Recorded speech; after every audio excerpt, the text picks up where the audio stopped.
Hello, welcome back to my channel. Tomorrow we play against Real Madrid and we are a goal down going into the Bernabeu. However, there is a chance that we can still win, and here is my reasoning as to why. And let me just show you guys here the last few games of Real Madrid.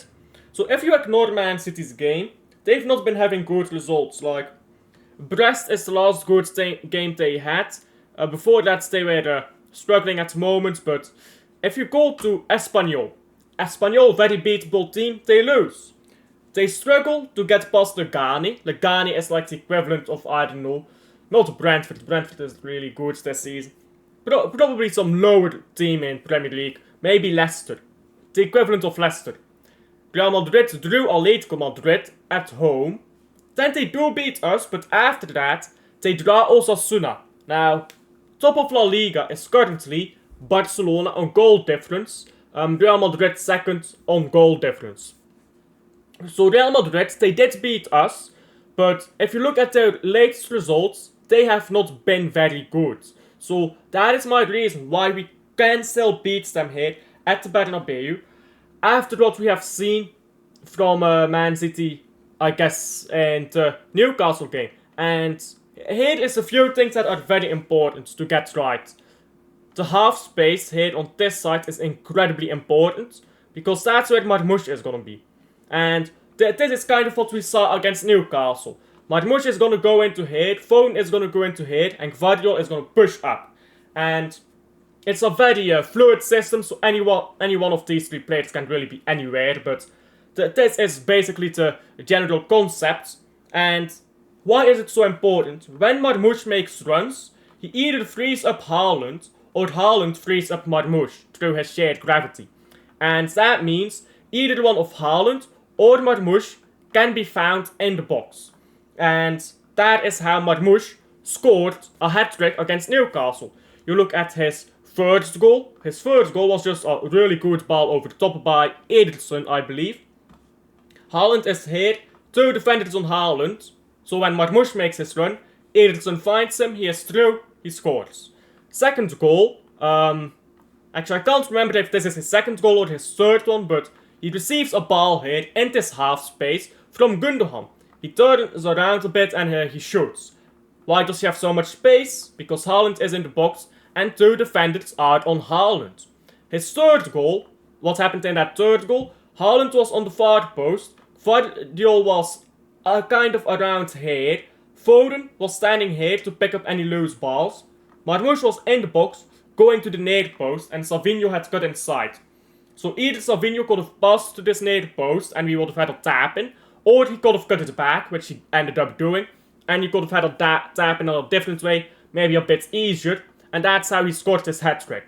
And the reason why that's so important is because Haaland and Marmoush are playing off each other. When Marmoush makes a run, he either creates space for Haaland, or Haaland drags defenders away for Marmoush. And that is so crucial if we're going to score against Madrid. We need, I think, 2, maybe 3 goals, at the very least, against Madrid, if we want to go to extra time. My opinion is, we can go to extra time, and we can win it on extra time. If we go to penalties, I think it's a bit too late. I don't think we are good on penalties, and I don't think the signings will do it for us in penalties either, because that's a lot of pressure to be at a new club, do penalties against Real Madrid. So penalties, I think we're done. But if we can get to extra time, score a winner in extra time, I think that's possible. I think we can advance.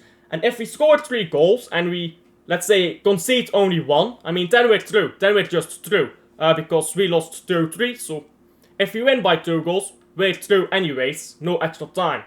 So I do have a bit of hope here. But this system has to involve Foden, Marmoush, Savinho and Haaland. And Foden has to be on the left. That is also important. Because throughout a lot of the season we've seen Savio on the left and Foden on the right. Which works good. It's not like Savinho plays sport on the left or that Foden plays sport on the right. No, but the reason why we need to play like this is because Foden needs to go into midfield. And Marmoush much rather plays on the left than on the right. So if we have Foden here, sure, Foden can play right, left, middle, he can do that fine. But for Marmoush, it's a bit more difficult to play down the right.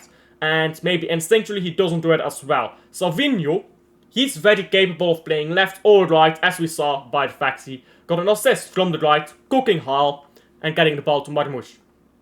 So that attack is crucial. But other than the attack, we have a few things here to talk about. I think defense has been fine pretty much all season. Almost all season, except for the right back area. We'll talk about that in a bit, but midfield is also going to be very important. Now, Marmoush is technically in midfield. Realistically speaking, like this is on paper, during the game you'll probably see Foden in midfield a lot more, and even Vardiol in midfield a lot more, than what we'll see from Marmoush. Realistically speaking, but that's not really the point. The point is, 2 young players, 1 old player.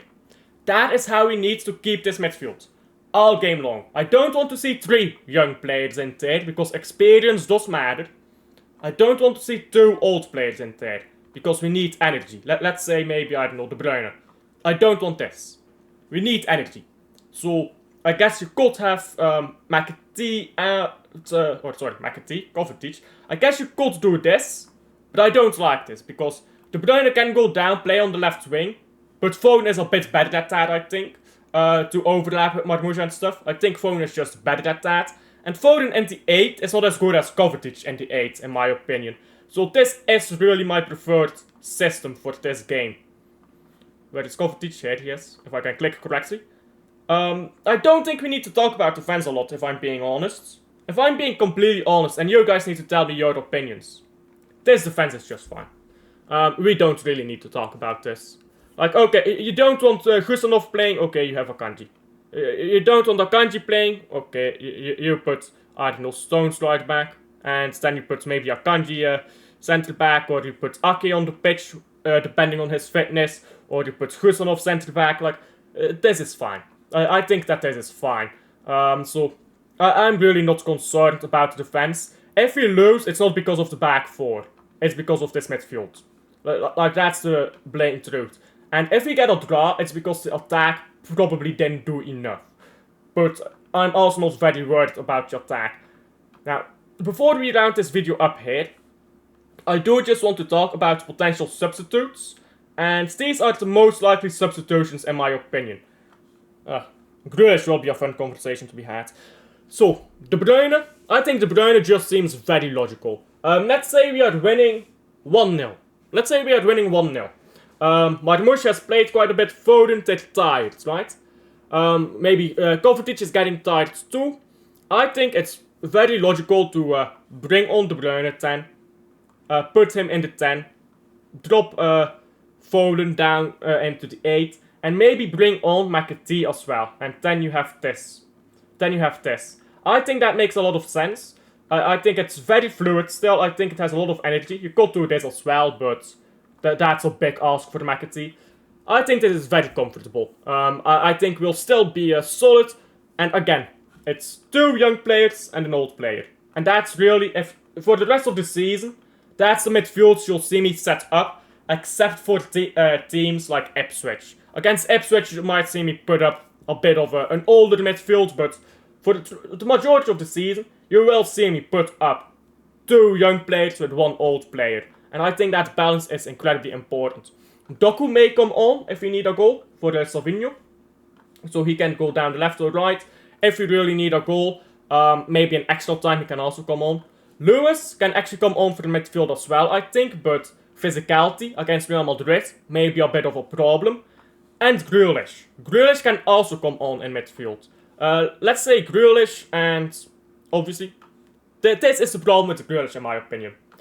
Do you count Grealish as an old player or do you count him as a young player? Because obviously he's not that old. Grealish is 28 if I'm correct. Grealish age 29. So he's not old yet. But do you count him as an old player or a young player? Are you fine with Grealish, De Bruyne, Gonzalez midfield? Remember, De Bruyne does not start. He comes off the bench. De Bruyne is coming off the bench and so is Grealish. Are you fine with this? That is also, I suppose, the question I will leave you guys. Let's say we are winning 1-0 at the Bernabeu. Are you fine with Grealish and De Bruyne playing the last 20 minutes? Tell me that down below. These other substitutions, I suppose, give me your opinion. Oscar Bob's fitness is questionable. I don't think he will play, because why would we play him in this game? I mean, he is not going to be ready to make an impact on his first game back after being injured so long. We'll need to ease him back into football, and it's not going to be by playing him in this massive game. So tell me what you guys think down below. I didn't talk much about the defense or the goalkeeper. I don't think there's much to discuss there. So that is it for me. Predictions.